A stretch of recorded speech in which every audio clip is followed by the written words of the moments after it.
In digital graphics, vector shapes are made up of a series of points. Some of these points cause the shape to curve, using a technology called cubic Bezier. You may have seen these before. You may even be familiar with how to use them. But sometimes Bezier curves behave in odd ways, and if you spend a lot of time designing vector graphics, it can be useful to know how cubic Bezier works under the hood. Any vector shape or line will have at least 2 points, and it's always between 2 vector points that we create a curve. In order to bend this line into a curve, we use handles that can extend from any vector point. Each handle has a point at the end of it, called the handle control point.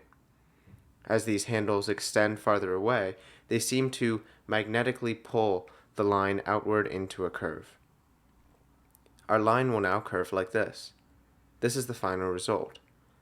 But how does the computer actually draw the curve based on the positions of these points and handles? First, let's draw a dotted line between these vector points and the handle control points. It's important to know that it takes a certain amount of time for computers to draw a curve. Of course, this takes place in fractions of a second, so here it is in slow motion, where we can see what's really going on. When the computer starts to draw the curve, the process is 0% complete, and when the curve has been fully drawn, it is 100% complete. As the computer goes from 0 to 100%, we're going to move a green dot up the left handle, another down the right handle, and a third one along the dotted line between the handle control points. As the computer draws the curve from 0 to 100%, each of these points moves along its line like a train on a track. These 3 points connect to form a triangular shape. Let's see what this looks like over time.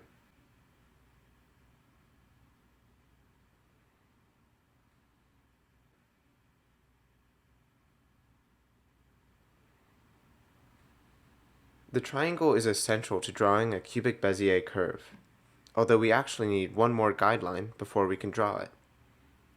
We'll add pink dots moving along both sides of the triangle. And, just like before, they'll move along those lines from 0 to 100%. We'll connect these points with a straight line, called the tangent line.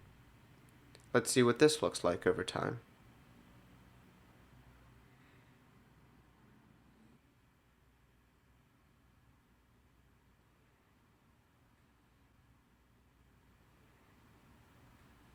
Wow, there are a lot of moving parts.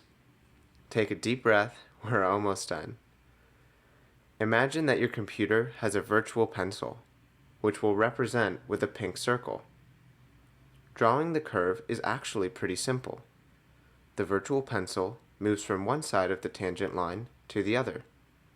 Like everything else, this happens from 0 to 100%. Let's look at how all of this comes together.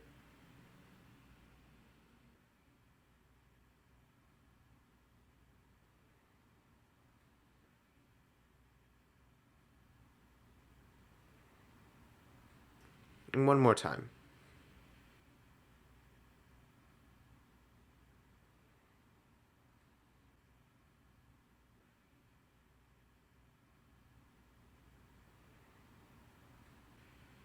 And that's it. Proof that Bezier curves aren't controlled by magical magnetic handles, just by a few guidelines moving from A to B.